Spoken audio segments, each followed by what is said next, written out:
Welcome to Keep It a Buck.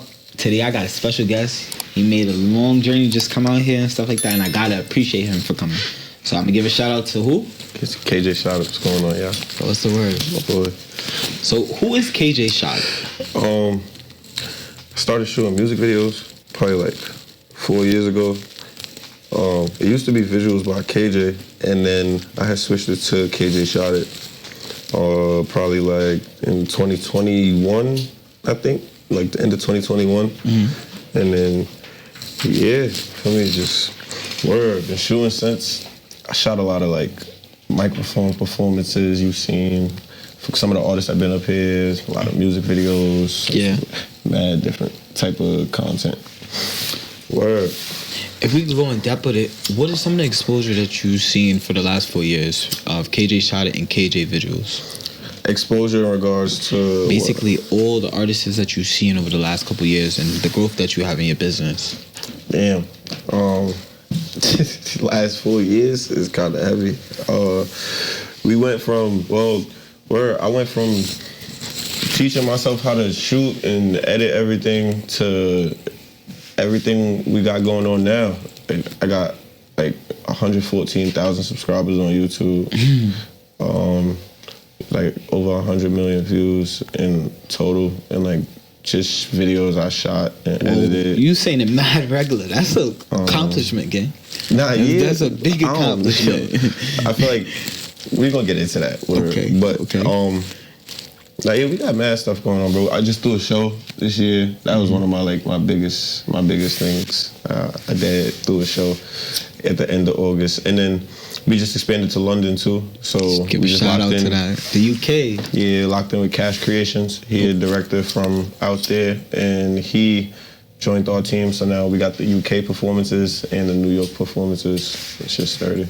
Okay. So what would you call yourself? Are you a director or are you a cameraman or a photographer? What would you prefer yourself being known as? Yeah, I don't really like the director, cameraman title because I don't even shoot as much as I used to, really. What you mean by that? So I built a team for real in the last year. Like we got a couple directors, like editors, that like Whorunit is almost a platform to where we could shoot like multiple episodes at the same time. Like I have one director in the Bronx, one director in Brooklyn at the same time, and I don't have to shoot. So really, yeah, really, I don't know. I like the entrepreneur, like CEO title. Yeah, more than anything. So you just the boss that just calls the shots, basically. Yeah, the shots.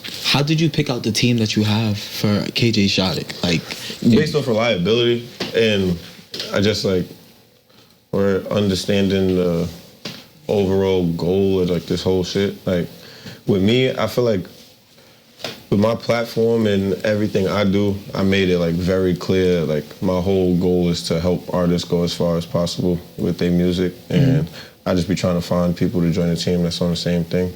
Like it's not really focused on clout or views, trying to go the most viral. Cause if I wanted it to be that, it would be that. It's really just seeing potential in artists that don't have that spotlight and giving it to them, rather than feeding into what's trending or what's lit or what's buzzing on TikTok. Or like you're really looking for talent, and I'll be looking for people to join my team that like have the same care for this shit, and not just doing it for money or for followers or for.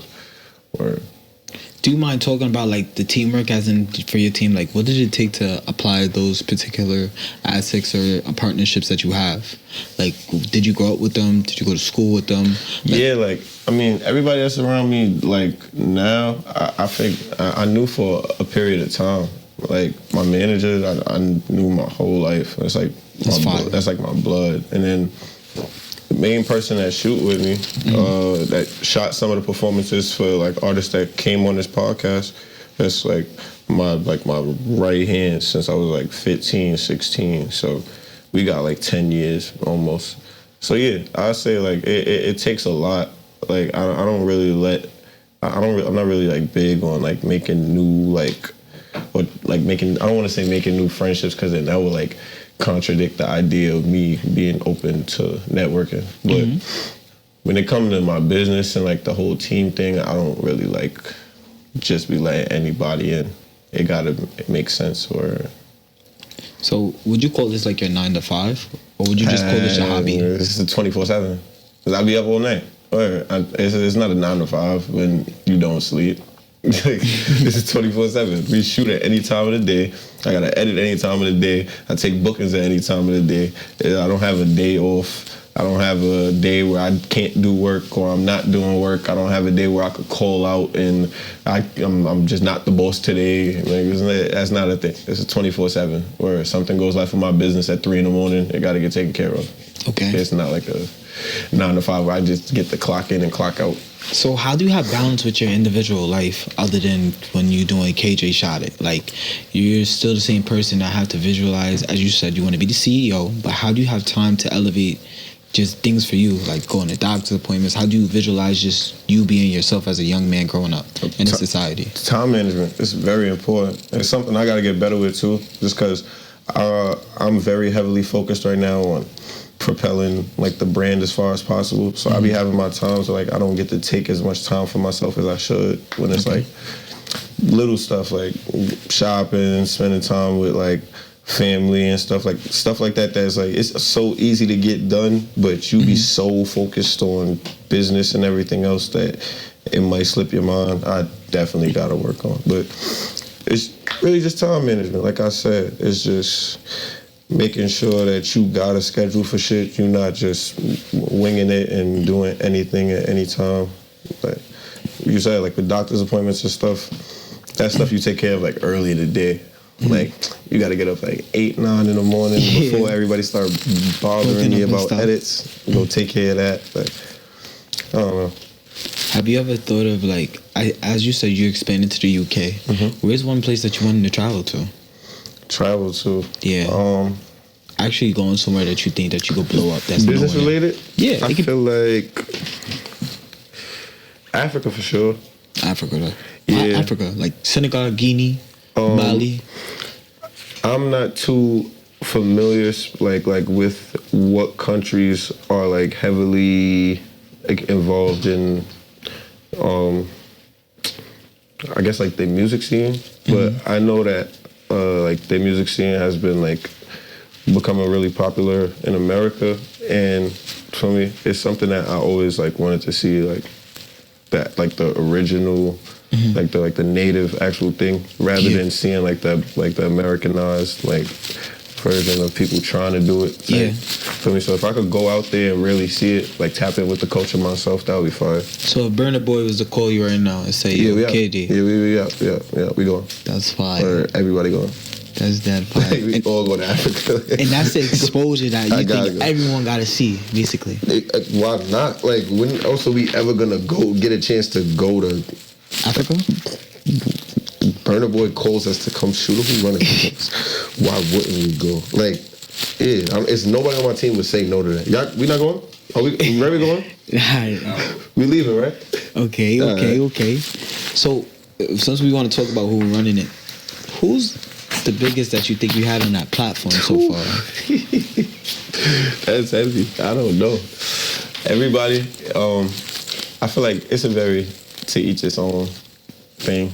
Like, to some of the kids, they might feel like an artist that's upcoming right now is the biggest. Okay. And then to some of the older people that tap in on my platform, they might feel like an older artist that came on the platform is the biggest. I don't really know. Also, because clout and more relevancy is very like piffy. Somebody be lit right now and then not be lit next year. So you don't want to say somebody the biggest and they haven't been consistent or established in this business for a long time for you to say that they're the biggest artist to work with you. Okay. I say. So if we refurbish, who is someone that you're grateful that thought about coming on your platform, that actually did good numbers, brought you good insight, and actually help you get a pedestal onto the next level, basically? I say Hurry Haram. Word. Okay. That was for multiple reasons. I'm not gonna lie. He wasn't really well known. Like he wasn't like OD big at the time. The song we did, it only had about like 6,000 or 7,000 streams on all platforms. Yeah. I had hit him up, and this is without him having 1,000 followers, a mad clout, or just me liking his sound, right? Yeah. Now he came on a drill platform that's primarily all diss songs and drill songs, and he came with a melodic song that you're not dissing. It's literally a love song.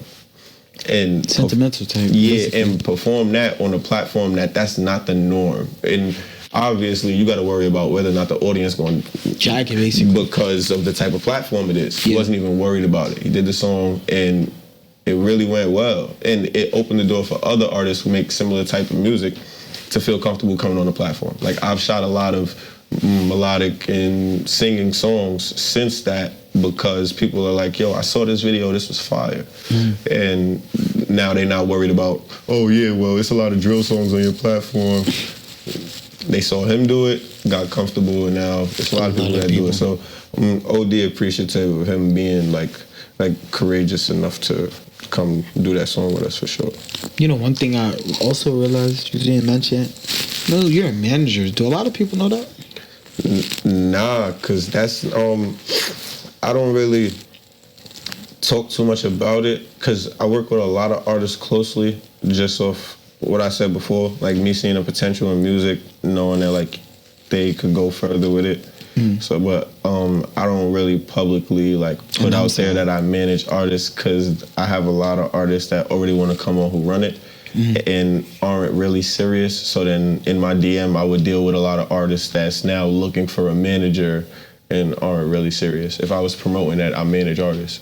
If you was to actually take it seriously with the management that you have. Oh no, I do. No, I'm just not. I'm not publicly advertising it as a service, because people waste time, and people waste time already with coming on a platform. So I'm not gonna publicly advertise me being a manager, because I'm gonna deal with a lot of DMs from people that's like not really serious. Like they kind of just want a manager and don't really know what they need help with, or like, yeah, it wouldn't really benefit you. Basically. Yeah, I feel like with me managing artists and working closely with artists, it's off me really doing my fishing through music and really surfing to see who, like what sounds are new and who I jack and or. So what does music mean to you then? Like, it's really like the center of like everything I do, for real. Like it'd be the inspiration for new ideas with everything I got going on.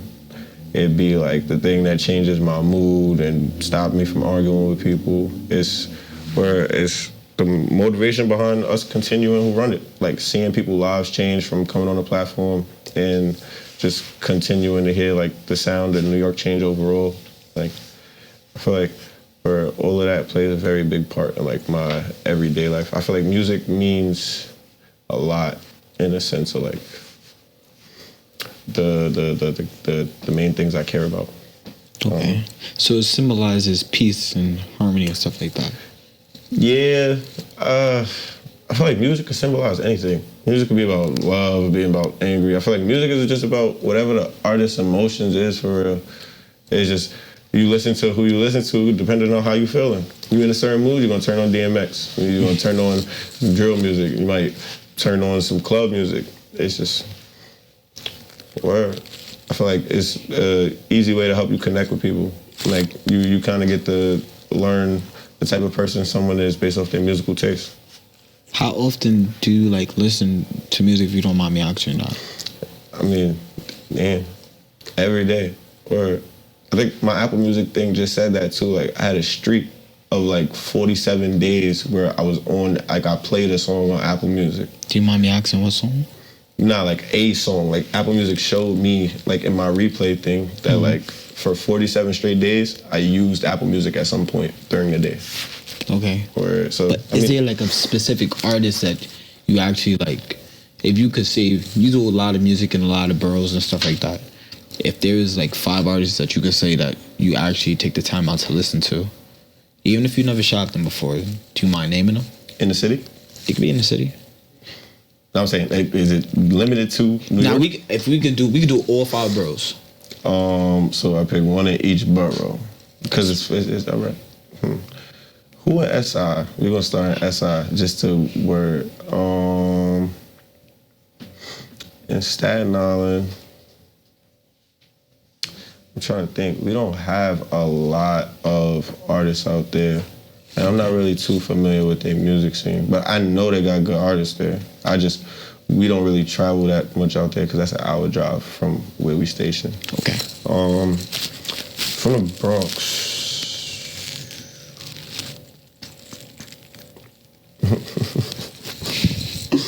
Yo, like, I don't want no heat behind this because, you know, I work with everybody, so it's like you say one name, then you got everybody on some open space.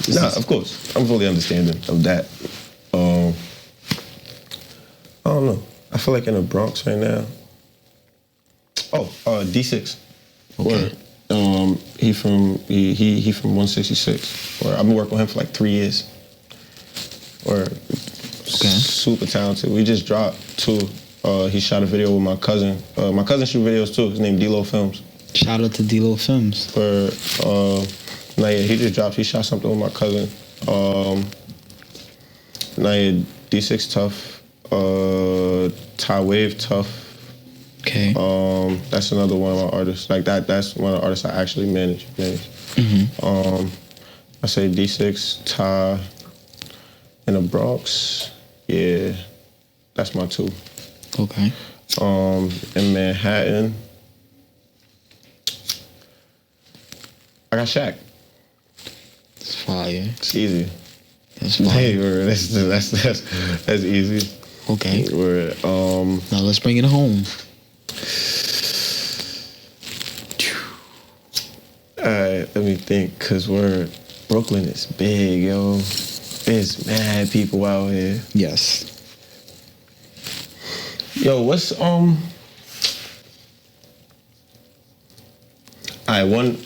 got Rich Nuno from Fort Greene. But what's son name? That's tough.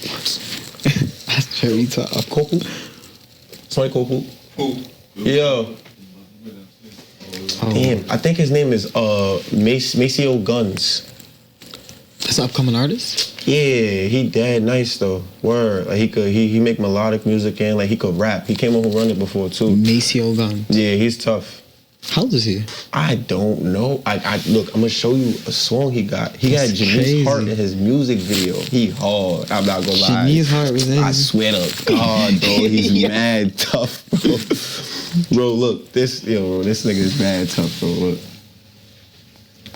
They had Janice Hart in music video.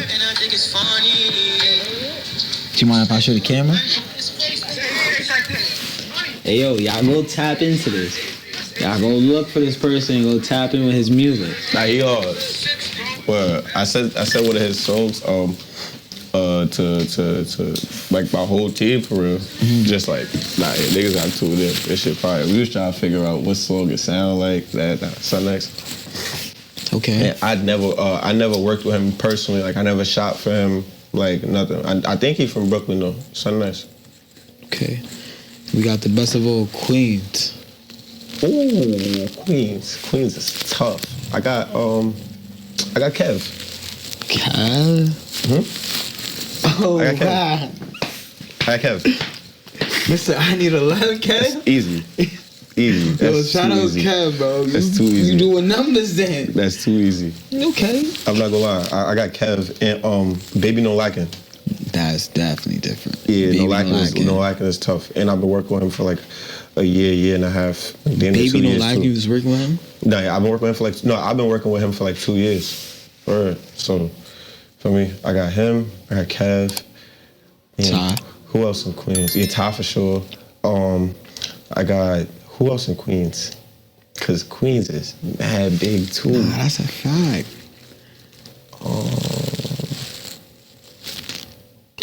Yo, it's a kid from. It's a projects in Queens named 40? Daisy? Nah. Queensbridge? Yes, he's from Queensbridge. and he had on a Forever Situated sweatsuit. He did his Whorunit performance. I forgot his name, gang. He dead nice. And he in high school because my driver, we pulled up to the video, and I guess my driver, my driver worked at his school. Like, he knows my driver. Wow. Like, as like a teacher. Word to, he's nice. I forgot his name though. I would look it up, but I don't even want to, like, for me, you know, we on time. Nah, I did appreciate your honesty for that listen stuff. Nah, yeah, I like Queens OD just because I feel like a lot of artists in Queens is being themselves right now. Like, for Kev, for example, for me, I feel like that like his type of music lane he being himself. He not really copying nobody or trying to sound like nobody. Or like that's definitely a necessary quality right now coming up in music in New York, because everybody trying to sound like everybody. Why do you feel like Queens just stands out differently from all four of the other boroughs, basically? I know we get the most money, but yeah, see. I can't say that, bro. That's the problem. Word. I'm from Queens. I'm telling you, we get. I feel like we get the most. I'm a Harlem nigga. I'm gonna keep it a whole 1,000 with you. If it really came down to it, and niggas' egos wasn't in the way, it wouldn't be possible to compete with Harlem. Nah, I respect it. Like, it wouldn't even be Harlem fair, is bro. definitely it, but y'all missed the back door. Nah, we not even missed the back door. It's just everybody want to be number one. Everybody want to be like, everybody want to run a point. Nobody want to play a role, and that's the only problem. But if niggas was to come together the same way Queens and all these other boroughs come together, y'all be on it. It wouldn't even be fair, bro. Like, we wouldn't even be talking about nothing else, bro. It would just be strictly Harlem. Because we stacked. You really want to get into it. Yeah, it's not even fair. Yeah, like, definitely got it, though. It's just everybody be on their own. Could there be any type of way that someone's views could be better because you pushed it better than another person? I don't feel like, and that's another thing. It comes with the booking. Like, you literally get the same promotion as everyone, like when booking a Whorunit performance. So it's like, I don't necessarily go out my way to promote anybody's shoot more than anyone else's. It's like a relevancy thing more than anything. I don't want to say clout because that's like it's a vague word. But don't you think clout is the reason why they get so many insight views, likes, comments, and stuff? Nah, because clout, it be artists with clout that don't do numbers when they drop music because nobody's listening to their music. They in too much of controversy. And that could be checked. Like, you could fact check that. It's artists who be on Please Don't Lack and these other blogs more than they be doing numbers. And it's like, word. That's common. I don't think it's about clout. I think it's literally about the fans wanting to hear your music. Like, you could have all the clout in the world. You could be a well-known drill rapper, but your music isn't gonna do numbers if niggas don't want to hear you rap. Is it why S.Go got good numbers from your platform? Niggas wanted to hear him rap. Word. Niggas wanted to hear the songs. Feel me? They got mad fans. Can't say they don't. They stream it crazy. Word. They've been doing numbers for 2 years. And he snapped right now, still doing numbers. Word. Like, so nice. It's not like a... Now you can't compare that. You right. You can't say like, oh yeah, it's because of clout. Niggas want to hear him rap. Like, they want to hear the song. It's niggas with clout that niggas is not playing their music, but they lit. They got mad followers. Just nobody's playing that. Basically. Am I lying? No, you're not lying. I just feel like sometimes recognition, well, you gotta recognize the platform. Like, I personally feel like out of all the platforms, I could ask you this. Do you feel like all the platforms do the same quality work like you do? Like, what makes you stand out differently, if you could get into that?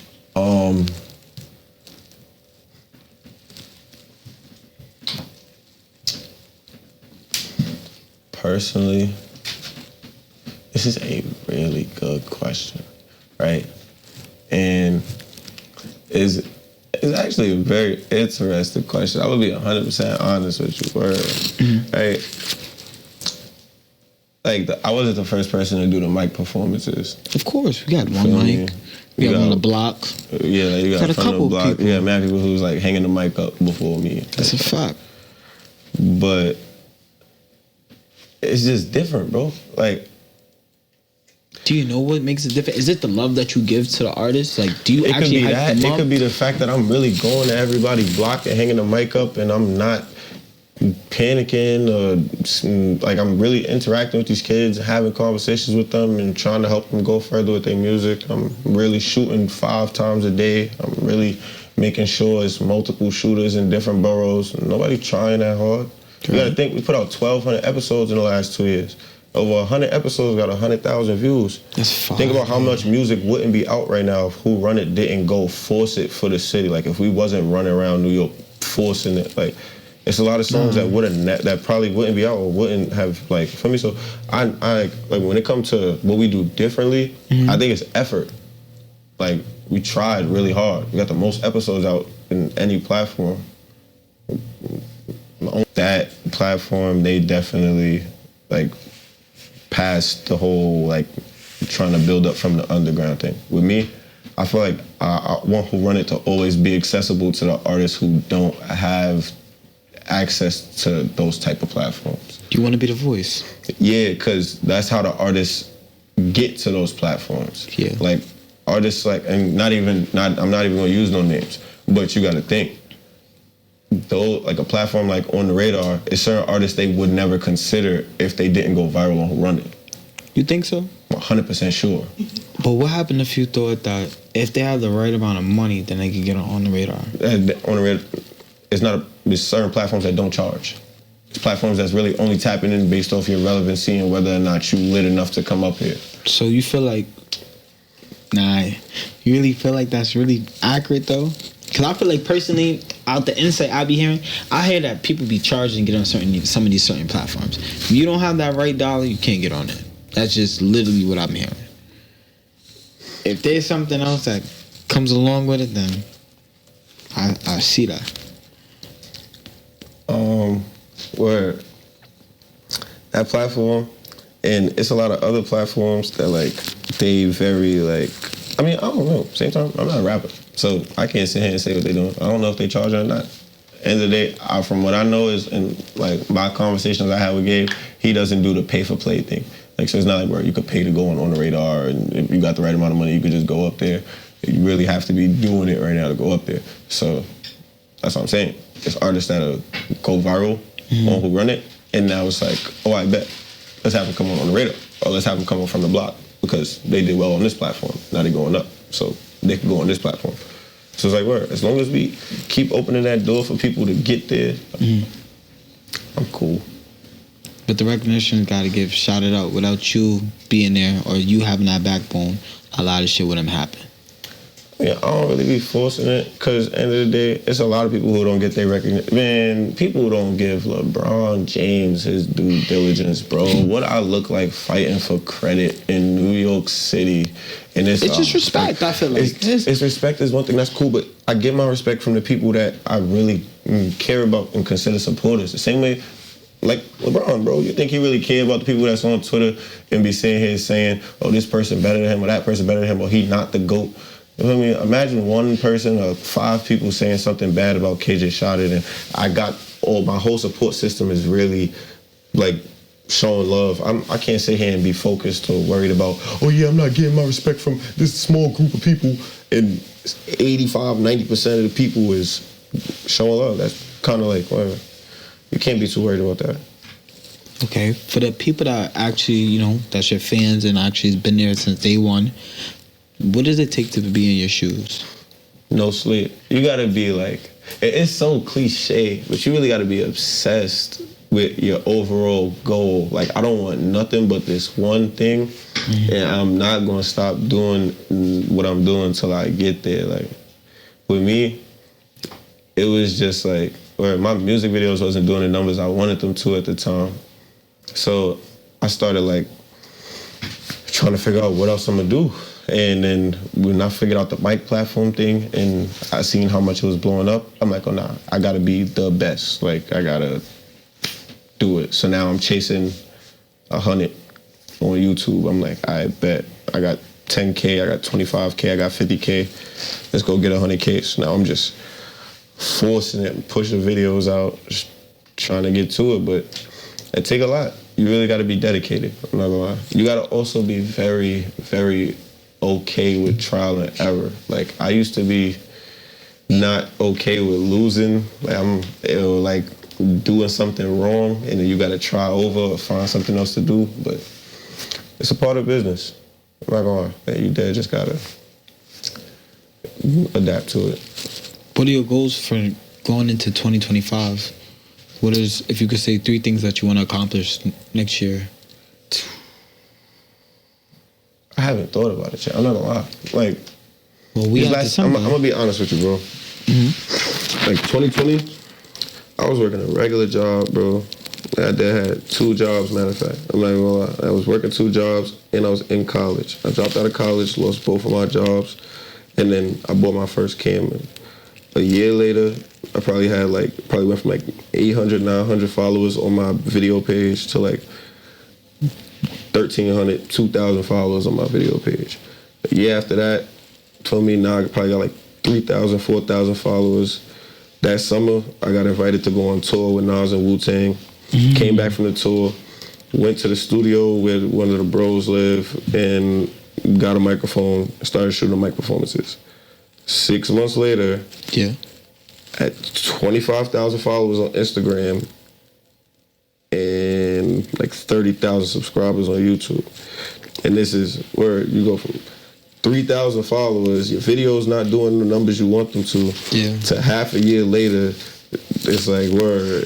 It just jumped. So it's like, it's hard to set a goal because you're doing stuff that you didn't picture. And it's been like that for the last 2 years. Every time I set a goal, we blow through it. Like, it's not even, like, word. My goals now have become, like, way more sentimental than, like, statistic. I can't keep setting number goals because you say, oh, I want 200,000 subscribers next year. Mm-hmm. But then we start another series that winds up getting me 400,000 subscribers next year. It's like, that goal wasn't shit. So what's your dreams then? Right now, I want to start in after school and teach kids that's in high school that they do not have to go to college to make a living. Feel me? I feel like when I was 18, like, public schooling forces you to prepare yourself for college because that's the curriculum. You go into free school because we're preparing you to go pay for college. So you're going through all this college prep and college readiness and FAFSA prep and make sure your FAFSA's done and college commitment day, even though you don't know what school you want to go to. Yeah. All of that's being forced though, because it's the curriculum, right? But when you get to college, you learn that you could make 6 figures off a trade that you didn't need a college degree for. And now you're like, I bet, why did I sit here and force myself to go to school and major in literacy or something that I don't really care about when I could have made a living off my skills. Now, videography is a skill. For me, audio engineering and production is a skill. Journalism is a skill. These are things that could be taught, and you don't necessarily need a degree to have a good career. And so, in my eyes, it's like, where if I could open the doors for an 18-year-old to see what it took me to see at 20, 21, it'd jumpstart the next Kjshotit. Somebody be doing this in high school, and now my production team is even stronger because I got an 18-year-old me, and when I was 18, I wasn't even focused on cameras and none of this stuff. Like, I don't know. I feel like it's just about helping the younger me for real. Because when I didn't know what I wanted to do, and I just kept trying to figure it out, it was the hardest question in the world. Like, what am I about to do with my life? And feeling like I had to go to college to figure it out was a terrible decision. I'm not gonna lie. I'm not saying don't go to college though, y'all. Word. Like, go to college, go to school, do what you gotta do, but don't feel like you have to. It's not required. Like, it's not a. Yeah. So, I know I'm gonna wrap it up because we dive hit to that climate. If there was something that you was to look for into a little future successor from you, what do they need to have by now? You said if there was something else to look for into the future. A successor, basically, as you just said, a little Kjshotit. That's going to take over all of this when it's over with? Not even take over, just following your footsteps. So whenever you think about expanding somewhere else, like you expanded to the UK, and you want to actually put them there, like stay there and actually build a team, build a foundation, what do they need to have?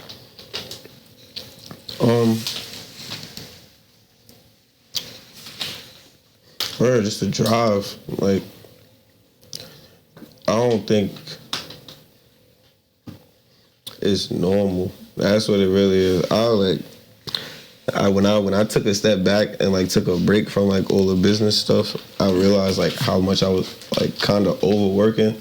I was like, this is crazy. Like I shouldn't even did all this because now you stressed out and shit. But it's dedication, bro. I'm not gonna lie. It's gonna get you exactly where you want to be and further than that. And right now we live in a time where like the youth, they want to get like this fast money. They on the word, I'm just trying to get to it mad quick. Niggas don't be focused on like long term shit. So if you really care about something, you really let it like play out and or let it grow into something.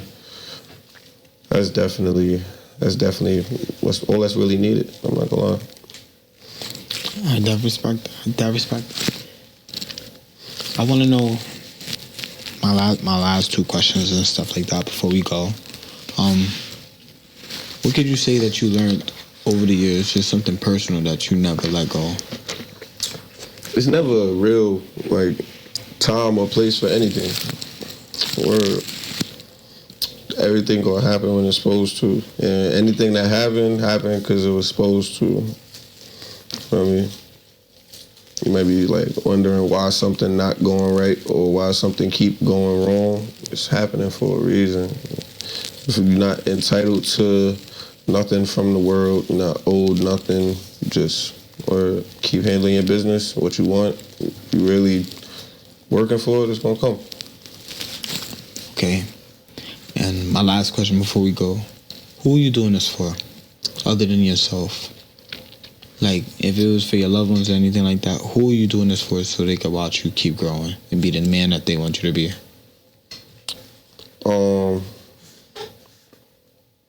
I feel like that's a given. It's definitely my mom's.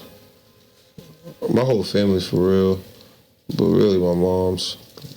Because it was a lot of back and forth we went through with like me making the decision to not like fully go through with college and her not being sure about like me being a cameraman.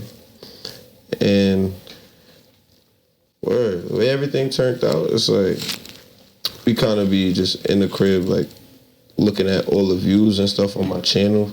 And like seeing her face when she be seeing like the million, 900,000. Like she looking at the phone, and she scrolling, she like, but like just seeing that, it's like, nah, damn, like, yeah, this the same person who was telling me, you need to go back to school. So it's like, word, as long as I know that this is like making her proud and for me, I made the right decision. I'm trying to keep going as far as possible so she could say, word, like, my son did what he had to do. Nah, I respect that. Nah, I appreciate you for, coming on Keep It a Book and stuff like that. Having a great interview. I appreciate you for, like, hosting this platform, bro. It's not a lot of people that, feel me, are comfortable, like, even doing stuff like this. So you definitely got something good going. This your 11th episode. Yeah. I want to see episode 100 next year. I appreciate that. I'm going to make that shit happen. Definitely. We're going to look back at it. We're going to talk about it. Nah, I'm going to come back for episode 101. We'll come back for 101. We did 11. I'm going to come back for 101. We're going to run it back. Okay. Yo, I appreciate y'all for tuning in to Keep It a Buck. I want to give another shout out to Kjshotit for taking the time out, come here. He also came here with his team and stuff like that, and I want to appreciate all of them. I want to appreciate everyone that's in UK that supports him, and I want y'all to keep tuning in. We don't know who's the next guest that's going to be the next Kjshotit, but Thank you again for watching. Keep it up.